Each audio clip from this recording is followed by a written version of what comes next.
Welcome to my channel பக்தி Karur TV வாழ்வின் அனுக்கிரகம். வடிவேல் ஐயா ரிட்டையர்டு தாசில்தார் ஐயா அவரும் ரெண்டாம் பாவத்தை பற்றி பேச போகிறார். சிறப்பாக பேச போகிறார். வித்தியாசமான ஒரு கான்செப்டில் பேச போகிறார். ஏற்கனவே ஐயா ஒருத்தர் பேசியிருந்தார். அது ரெண்டாம் பாவத்தை பற்றி. இப்போ அதை பற்றி இன்னும் கொஞ்சம் அட்வான்ஸ் ஸ்டேஜ் அதை பற்றி ஐயா அவர்கள் பேச போகிறார். ஐயா வாங்க ஐயா.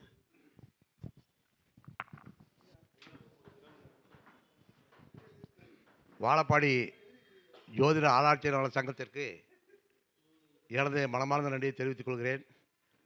நிர்வாகிகளுக்கும் இங்கு திரளாக கூடியிருக்கும் ஜோதிட அறிஞர் மக்களுக்கும் எனது முதற்கண் வணக்கத்தை தெரிவித்துக் கொள்கிறேன்.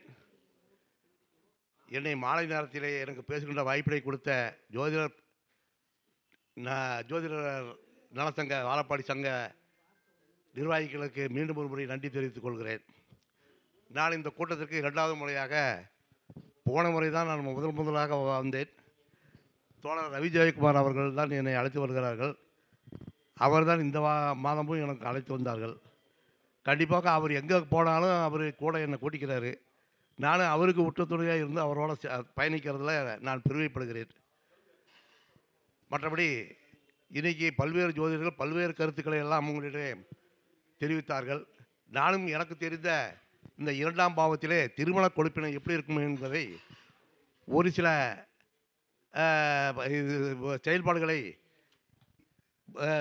போர்டின் வாயிலாக தெரிவித்து அதை உங்களுக்கு தெரிவிக்கலாம் என்று இருக்கிறேன். அதை பார்த்துக்கலாம். இப்போ தலைப்புக்கு போகலாம். இப்போது டைவர்ஸ் கேஸுன்னு பார்த்தோம்னா ஏகப்பட்ட கேஸு பெண்டிங்காக இருக்குது. திருமணமான ஒரே மாதத்தில் டைவர்ஸ் ஆகுது. திருமணமாகி 4 பிள்ளை பெற்றதுக்கப்புறமும் டைவர்ஸ் ஆகுது. திருமண மாதம் முதலிரவுலே டைவர்ஸ் ஆகுது. இதெல்லாம் என்ன காரணம்? எதனால் இப்படி ஆகுது? டைவர்ஸ் கோர்ட்டில் போனீங்கன்னா ஏகப்பட்ட கேஸ் பெண்டிங்காக இருக்குது. இதெல்லாம் பார்த்தோம்னா ஜோதிடத்தில் ஏதாவது ஒரு சிக்கல் இருக்குதுன்னு அர்த்தம். எதனால் அந்த மாதிரி சிக்கல்னா கணவன் மனைவி பிரச்சனை, இல்லை அது ஏதாவது சேர்த்து இல்லை, அந்த கணவன் மனைவியை சேர்த்துறதில்ல நம்ம சரியாக தப்பு பண்ணிட்டோமா, இல்லை வேறு ஏதாவது காரணமா அப்படின்னு பார்க்கும்போது எனக்கு ஒரு 4-5 காரணம் தென்பட்டுது. இரண்டாம் பாவம் அப்படிங்கிறது ஒரு குடும்பம் அமைகிறது தான் ரெண்டாம் பாவம்.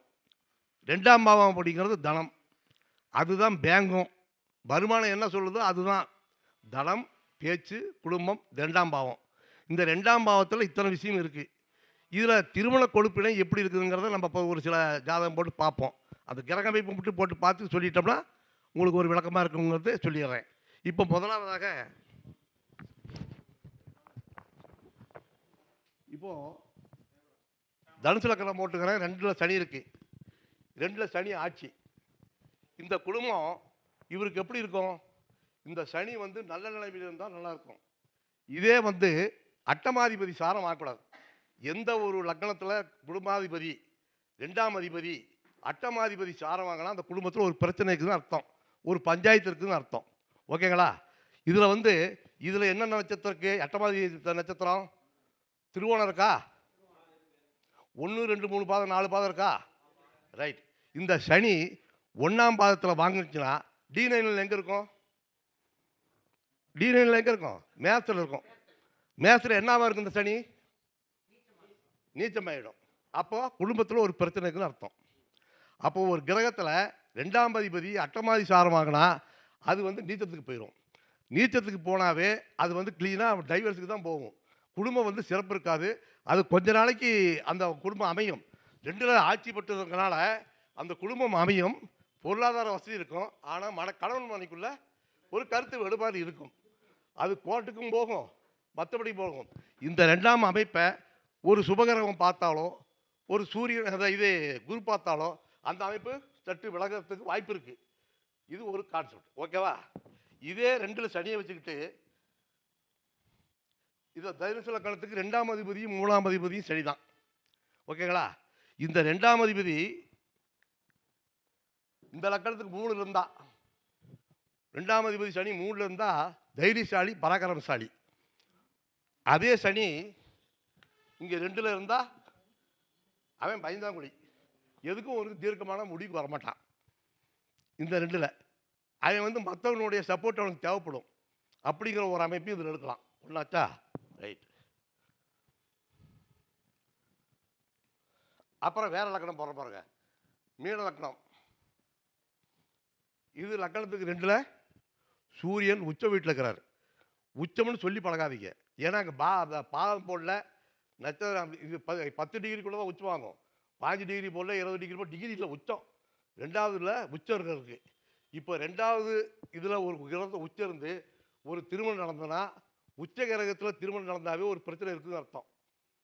2ல் ஒரு கிரகம் உச்சம் இருந்து திருமணம் நடந்ததுன்னா அந்த குடும்பத்தில் பிரச்சனை தான். முதல்ல அதை அந்த கான்செப்ட் மெயினாக வச்சுங்க. அதுக்கப்புறம் இன்னொரு 2 3 கிரகம் உச்ச கிரகம் போட்டு நான் அதுக்கு பதில் சொல்கிறேன். இது ஒரு பிரச்சனையா? இந்த சூரியன் அப்படிங்கிறது என்னங்க? சூரியனுங்கிறது ஒளி, பார்வை, நல்ல பார்வை, நல்ல திறமை நல்லா இருக்கும். ஆனால் இது கூட கேது சேர்ந்துன்னு வைங்க. கேதுங்கிறது மகரப்பட்ட கிரகம். இவருடைய பார்வை மகர பார்வையாக இருக்கும். ஓகேங்களா? இவர் பார்வை மகர பார்வையாக இருக்கும். ஏதோ ஒன்று பேசினா ஒரு மாதிரியே பார்ப்பார். ஒரு கான்செப்ட்.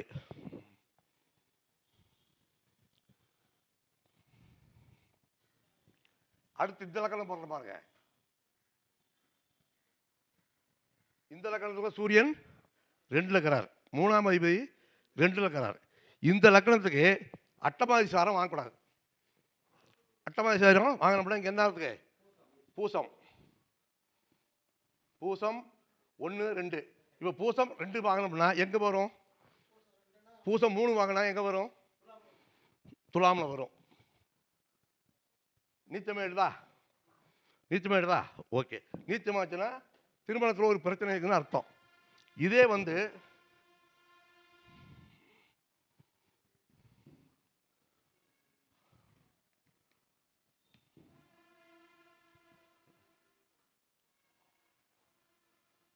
புனர்பூசம் 4ஆம் பாதத்துலன்னா டீனில் எங்கே வரும்?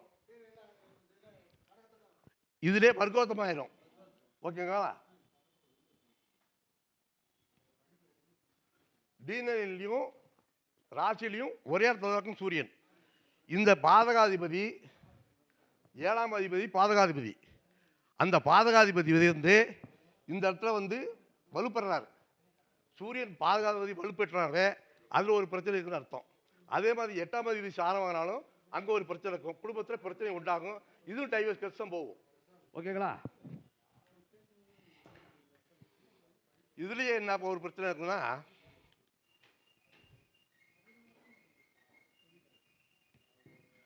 இது பூசம் சொல்லிட்டு அட்டமாதி சாரம் சொல்லிட்டுல, இது பூசம் 1 2 அட்டமாதி சாரம் வாங்கி இங்கே நிற்கிறாருன்னு வைங்க. இப்போ இதில் 3ஆம் அதிபதி 2 நிற்கிறாரு, அட்டமாதி சாரம் வாங்கிட்டார். இவருடைய தம்பி துஷ்டனாக இருப்பார். 3ஆம் பாவம் இளைய சகோதரன். இந்த இளைய சகோதரன் துஷ்டன் ரவுடியாக இருப்பான் இந்த குடும்பத்துக்கு. அவனாலேயே இந்த குடும்பம் கெட்ட பேர் ஆகிடும். சொத்து சுகம் இழக்கும். அந்த 3ஆம் அதிபதி 2 குடும்பஸ்தானத்தில் ஏறி அட்டமாதி சாரம் வாங்கினீங்கன்னா அந்த குடும்பத்தில் அவனால தான் பெரிய கஷ்டம், பெரிய நஷ்டம், சொத்து சுகம் இழக்க வேண்டிய சூழ்நிலை வந்துடும். ஓகேங்களா? ரைட். இப்போ ராகுவை பற்றி எல்லாரும் பல்வேறு கருத்து சொல்லிட்டு இருக்கிறோம். ராகு எப்பவுமே யோகத்தை தான் செய்வார். அந்த ராகு மட்டும் அட்டமாதி சாரமோ வேற எங்கேயும் வாங்கக்கூடாது அப்படின்னு தான் அவர் யோகம் செய்வார். இப்போ இதே லக்னத்துக்கு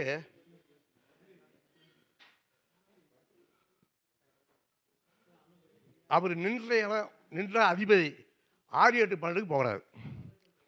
இவருக்கு வருமானம் நல்லா இருக்கும். அவர் நிற்கக்கூடிய வீட்டின் அதிபதி 6 8 12க்கு மறையக்கூடாது. ராகு இருக்கிற வீட்டுக்கு 8 அதிபதி இருந்துச்சுன்னா அந்த குடும்பத்துலேயும் பிரச்சனை இருக்கும். அவர் எவ்வளோ பணம் வந்தாலும் அந்த பணம் அவருக்கு நிற்காது. ஓகேங்களா? அதே அளவில் இந்த லக்கணம் போகிற பாருங்க.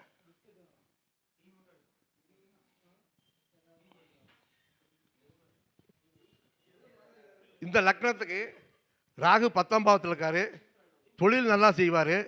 ஒரு கடைக்கு 2 கடை பிராஞ்சு போடுவார், நல்லா போடுவார். ஆனால் இவர் என்ன பண்ணுறாரு? அவர் நிற்கக்கூடிய வீட்டின் அதிபதி லக்னத்துக்கு 12 போய் மறைச்சிட்டார்.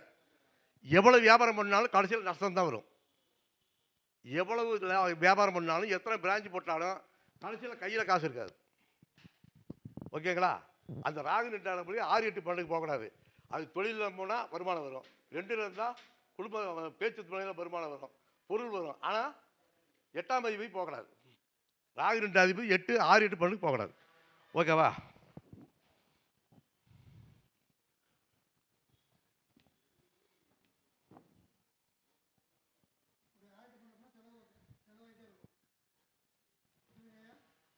ஐயா,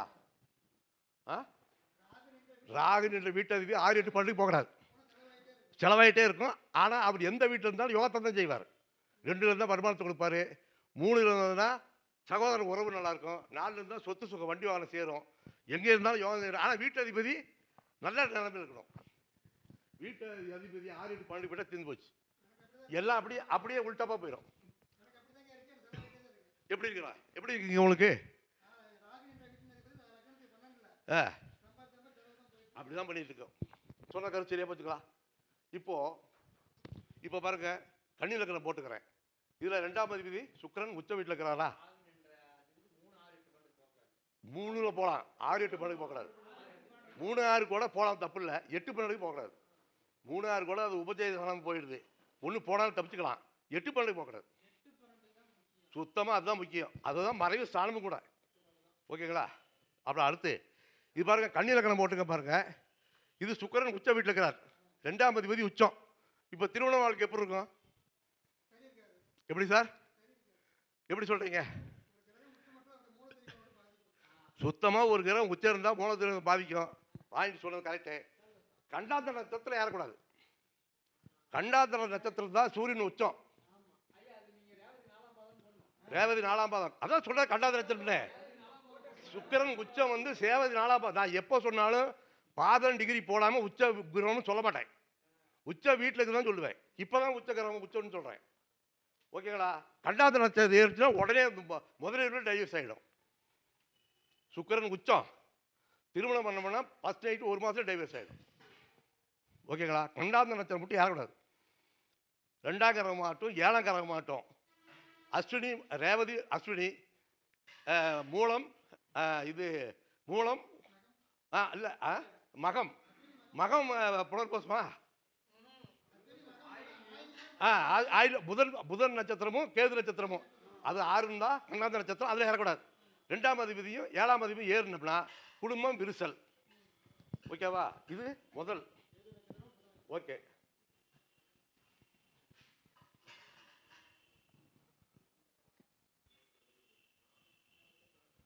இது 2வது. இது எப்படி? 2ஆவதுல குரு உச்சம். இதுக்கு எப்படி பண்ண சொல்லலாம்? மாறிச்சுதா? ரைட்டு. இது வந்து பாதகாதிபதி அந்த புனர்போசம் நான் சொன்ன மாதிரியே அதுலேயும் வர்க்கோத்தம் ஆகிடும். இந்த புனர்போசம் இது பாதகாதிபதி வர்க்கோத்தமாகக்கூடாது, உச்சமாகக்கூடாது. இது டைவர்ஸ் ஆகும். இவர் ஒரு மனைவிக்கு மேலே 3 மனைவிகள், 1க்கும் மேற்பட்ட மனைவிகள் இருக்கு உங்களுக்கு. பாதகாதிபதி ஸ்ட்ராங் ஆகக்கூடாது. அதான் புனர்போசம் 4 இருந்தால் வர்க்கோத்தமா. இதுலேயும் வந்துடுது, அதுலேயும் வந்துடுது. இது 4லேயும் வந்ததுன்னா இவருக்கு 1 மனைவி இல்லை, 2 மனைவி இல்லை, 3 மனைவிகள். அந்த சுக்கிரனுக்கு பார்த்தா மனைவி 1 வந்து டைவர்ஸ் ஆகும். பாதகாதிபதி வளர்த்தா 1க்கும் மேற்பட்ட மனைவிகள். அது நல்லா இருக்கணும்னா அதுக்கு தகுந்த அமைப்பு நல்லா இருக்கணும். வர்க்கோத்தமாக ஆகக்கூடாது, பாதகாதிபதி வளர்க்கக்கூடாது. ஓகேவா? ரைட்.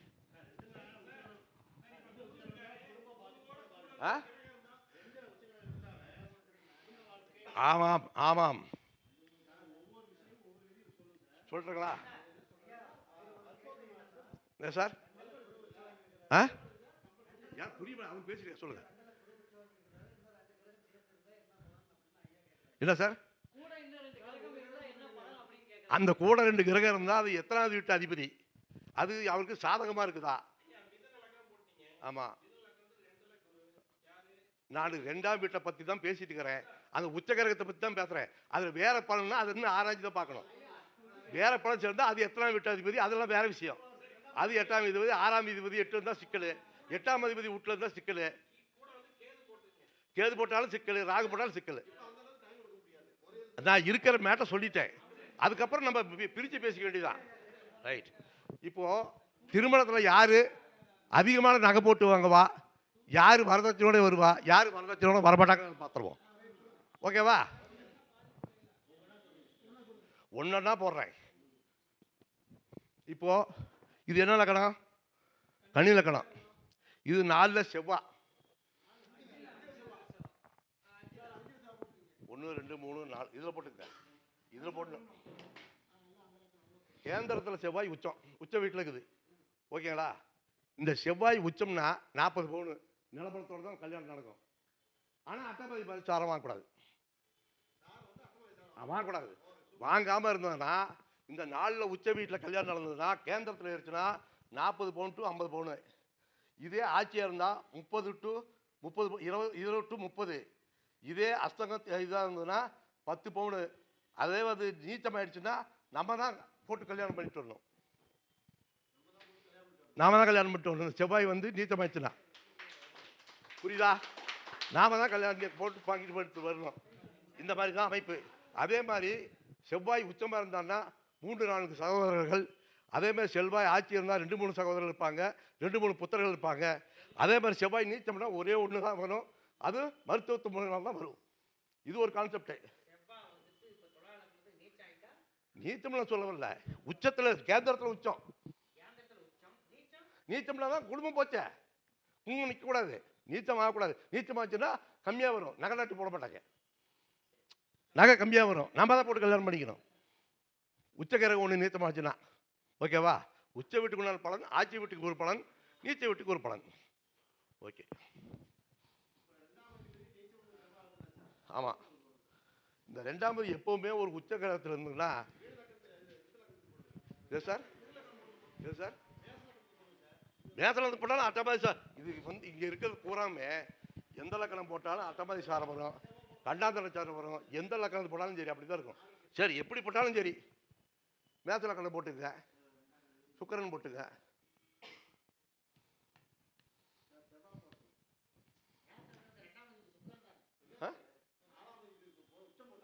சரி, சுக்கரன் இதில் போட்டுங்க, இதில் போட்டாலும் சரி போடுங்க. இதில் போட்டாலும் அதே தான்.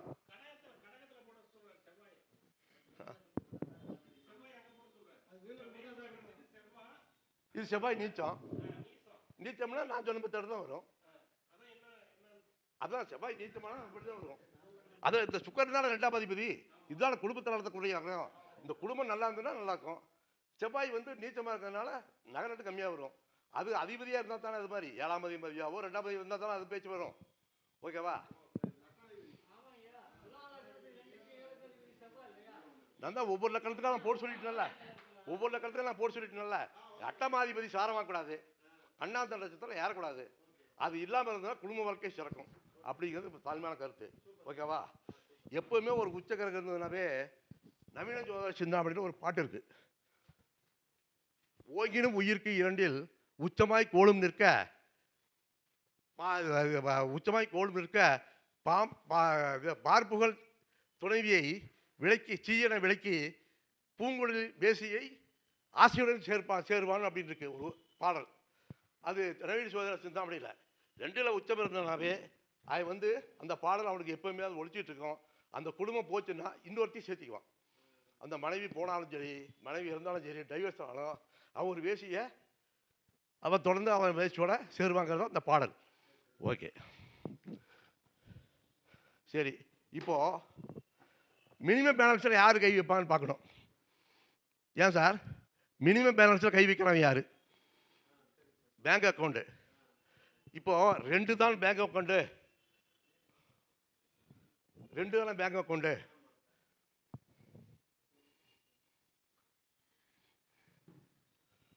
இப்போ லக்கணத்துக்கு 2 சூரியன் இருக்காரா?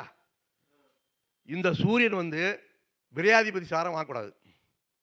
ஓகேவா? அதே மாதிரி லாபாதிபதி சுக்கரன் வந்து விரையாதிபதி சாரம் வாங்கக்கூடாது கேட்டையில். ஓகேங்களா? இது மாதிரி விரையாதிபதி 2ஆம் அதிபதி வந்து விரையாதிபதி சாரம் வாங்கி அந்த விரையாதிபதியும் விரையாதிபதி சாரம் வாங்கி 12 கோடி சாரம் வாங்கினோம்னா அவன் பணம் எப்பவுமே செலவழிச்சுட்டு தான் இருப்பான். கையில் காசு தங்கவே தங்காது. மினிமம் பேலன்ஸ் என்ன அதில் கை வைப்பான். Yes sir.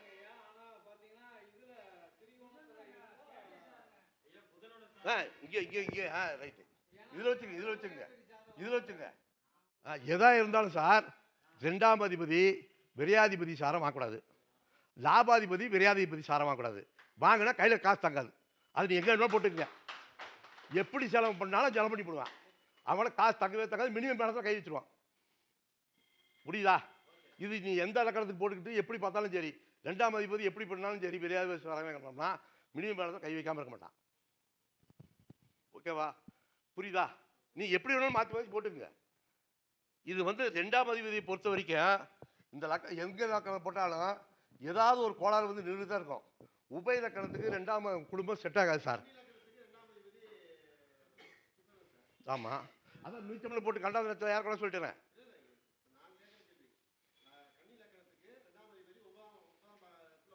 ஆமாம், அது அந்த பிரச்சனை மாறிச்சுன்னா நல்லா இருக்கும் சார். அந்த அந்த திருமண வாழ்க்கை நல்லா இருக்கும். பலன் உள்ளது. அதில் திருமண வாழ்க்கை அடிப்படாது, டைவர்ஸ் ஆகாது, குடும்ப வாழ்க்கை நல்லபடியாக போகும். கண்டாத்திர நட்சத்திரம் தவிர வேற எதில் போனாலும் குடும்ப வாழ்க்கைக்கு பிரச்சனை வராதுன்னு சொல்ல வரேன். புரியுதுங்களா? அதே மாதிரி இந்த உபலக்கணம் எந்த உபலக்கணமாக இருந்தாலும் 2ஆம் அதிபதியில் ஏதோ ஒரு பிரச்சனை இருந்துகிட்டு தான் இருக்கும். எல்லாத்துக்குள்ளேயும் 8ஆம் அதிபதி சாரம் இருக்கும், இல்லைன்னா கண்டாந்திர சாரம் இருக்கும். உபயலக்கணத்துக்கு பொறுத்த வரைக்கும் மேக்சிமம் டைவர்ஸ் ஆன கேஸ் பூரா உபயலக்கணத்தில் வர கேஸ் தான். கோர்ட்டில் பார்த்தீங்கன்னா டைவர்ஸ் ஆன கேஸ் போனால் உபயலக்கணம் வர கேஸ் தான். அதுக்கு 2ஆம் அதிபதி செட்டே ஆகிறதில்ல, பணம் போடுறதாலும் செட் ஆகிறதில்ல, கையில் காசு தங்கறதில்ல. அது கடமை அங்கே நாசமாக வேண்டிதான். உபயலக்கணத்தை பொறுத்த வரைக்கும் மேக்சிமம் இதுதான் வருது. ரைட். எனக்கு வாய்ப்பளித்த வாழப்பாடி ஜோதிட சங்கத்திற்கு எனது நெஞ்சாலை நன்றி தெரிவித்துக் கொண்டு என்னுடைய பதிவை இத்துடன் நிறைவு செய்கிறேன்.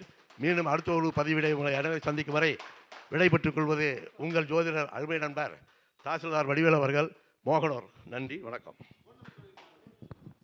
Phone number 9952826126.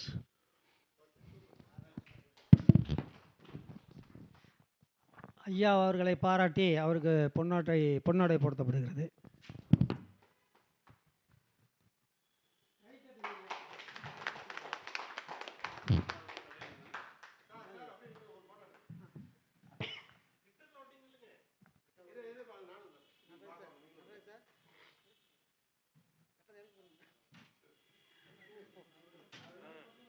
அவர் சொல்றது யாவும்